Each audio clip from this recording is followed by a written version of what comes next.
Alright guys, welcome back. Episode 26, I believe, of this Impact save.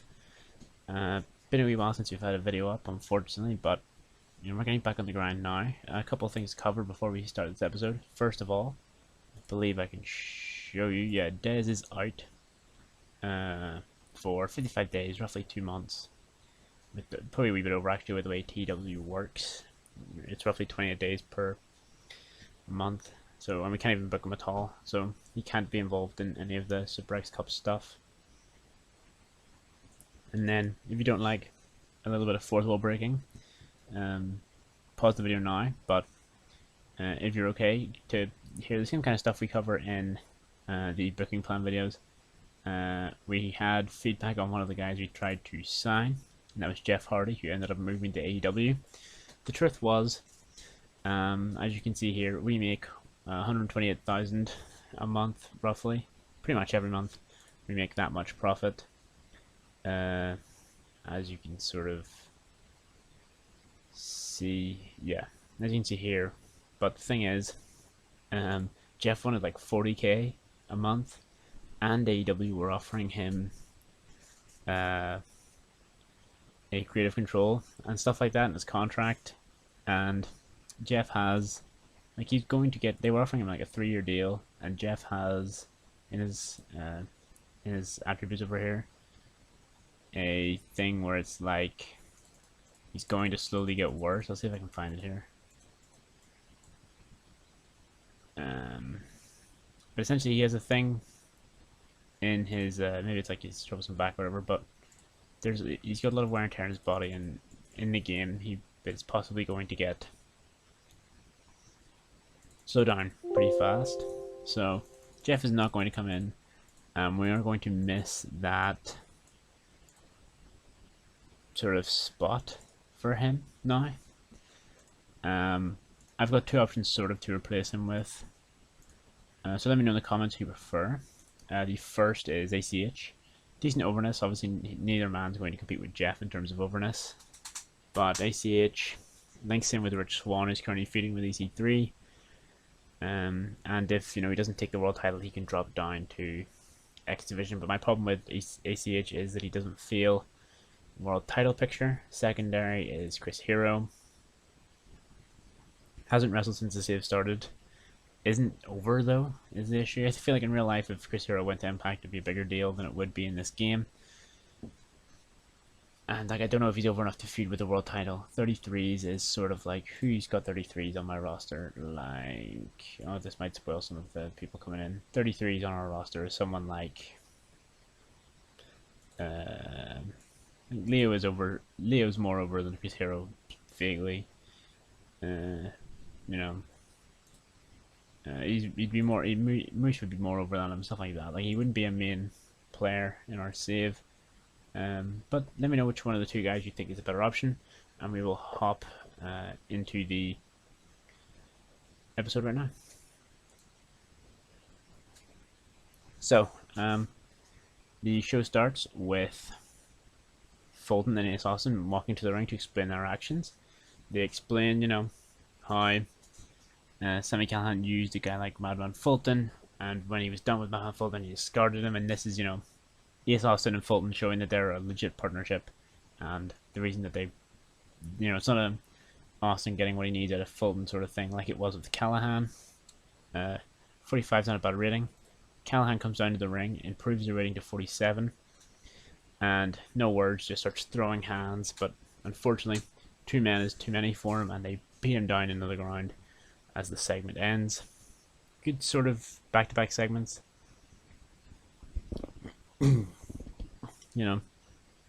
I think Austin versus Callihan will bang.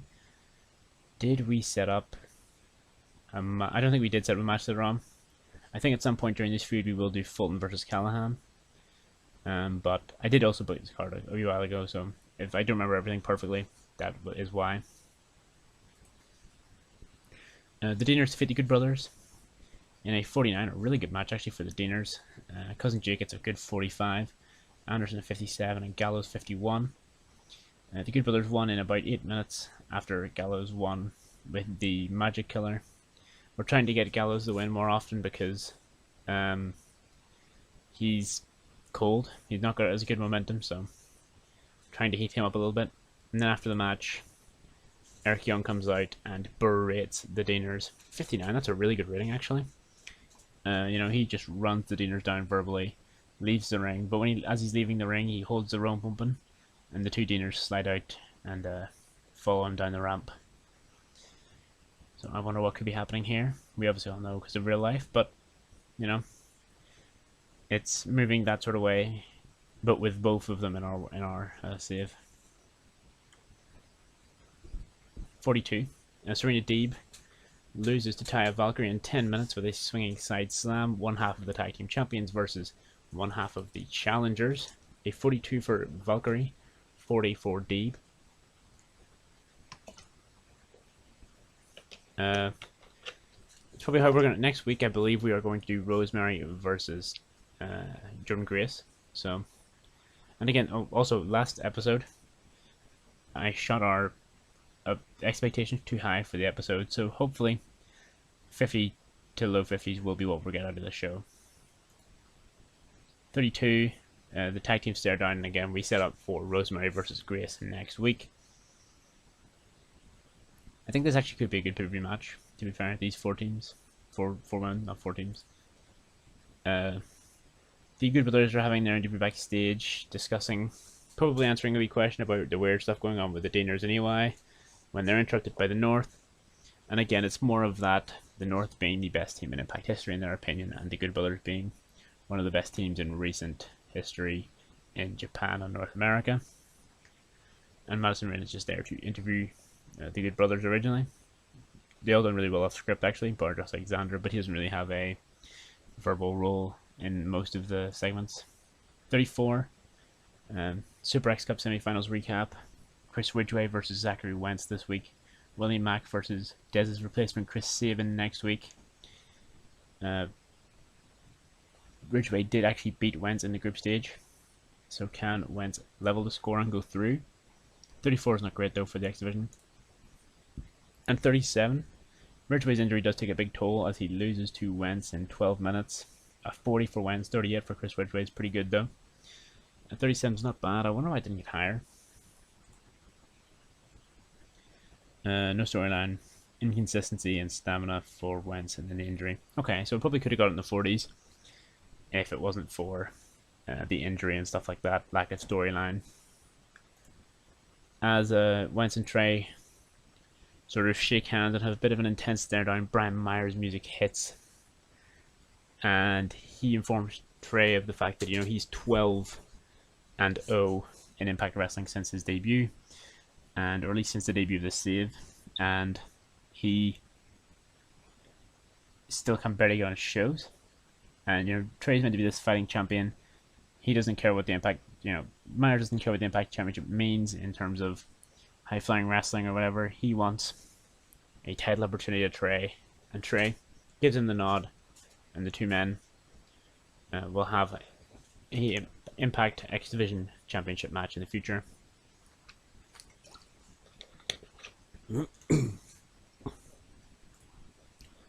43. Kimberly is the returning Su Young's first opponent, as Su Young defeats Kimberly in 7:43 with Yellow Fever. 48 for Kimberly, 42 for Su Young. Again, Kimberly's someone we're not using at the minute right now, but she's probably, I think she's more over than every single woman in the company, so her time will come around. 43 is not a bad match, though, and Su Young does look dominant throughout the performance. After the match, I think Deonna Purrazzo was on commentary. Su Young begins to beat down Kimberly.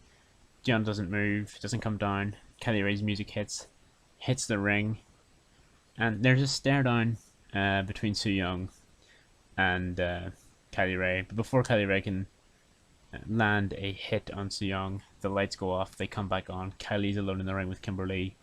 Su Young is nowhere to be seen, so Kylie cannot get her hands on her former foe, or former friend turned foe, just yet. Chris Bay wants competition. He says he's tired of, guys like Eddie Edwards last week telling him that he can't just jump from being an X Division champion to competing for the heavyweight title. He's got to earn his spot. So he says if there's any other old locker room guys in the back that believe this same thing Eddie Edwards does, they can come and solve this with him right now in the ring. Rhino's music hits. Chris Bay's open challenge has been accepted by Rhino. 45 is not bad. I don't know if we're going to get what we wanted rating wise, but there's still plenty of time. Ratings like that Eric Young rating actually might save us. Bay versus Rhino's a 43. I was hoping for more. Bay got a 51. Rhino got a 43. Chris Bay defeats Rhino in 12-19. If you remember correctly, Chris Bay, Rhino actually came to us right at the start of the save and said he would put over Chris Bay. So this is us fulfilling that right now. I wonder why it didn't get any better. Maybe it was just too short. Lack of associated storyline. I should have had Eddie on commentary maybe. And Rhino is just not quite that Rhino. What do you guys think of Rhino joining Violent by Design in real life, by the way? Is that something we should look to? I think I don't know if they'll do it in real life or not. I know he's injured right now, but Heath versus Violent by Design would probably be a really good storyline for Heath. I think he's that kind of babyface that it could be quite an inspiring storyline to see Heath versus such a, what is it, a 4-man group now? So, and some of Heath's more mainstream popularity could rub off on Jake something. After this match, EC3 and Rich Swann are having a promo. 57, great promo. I think we might have scripted Swann and EC3 this time. Again, EC3 is just, putting down Swann, saying he's on his level. He might have eaten Moose last week, but he's not on EC3's level. EC3 is a different kind of animal in Impact Wrestling. He's making up for lost time. He's controlling his narrative and the narrative of this company. And Rich Swann and him are just different beasts. Then this is Rich Swann's new gimmick. No, change his gimmick. He's not using another gimmick. Received very good. So Rich Swann actually should maybe get a bit more over now. A 52. The first set of music that hits is Frankie Kazarian. Frankie Kazarian hits the ring. And, we probably get some welcome back chants. He's officially signed with Impact Wrestling.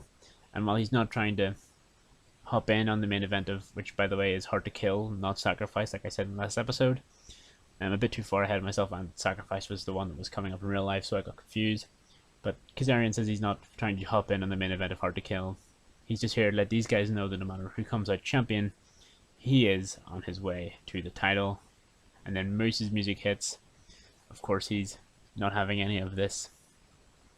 Old guy coming out, trying to jump to the front of the line. And he starts getting aggressive with Kazarian until someone comes out and announces that the 4 men will take on each other in a tag team match. Rich and Kazarian versus EC3 and Moose, who've actually teamed a couple of times now, I think. I think they might have been against each other and a team now. And of course, 54 is a pretty good match for us actually on TV. In a bout that had good heat and decent wrestling, EC3 and Moose defeat Rich Swann and Frankie Kazarian. When Moose pins Kazarian after they don't use a foreign object, there's a distraction. EC3 maybe pulls his foot.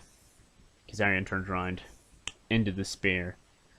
So Kazarian does not look bad, obviously. He's just debuted in the company. We can't have that. But we sort of limit his. We can't have Rich lose. And he did a big main event. We can't have Rich lose. I didn't want Moose to lose again. So Kazarian was the natural choice. EC3's head and shoulders with everybody else.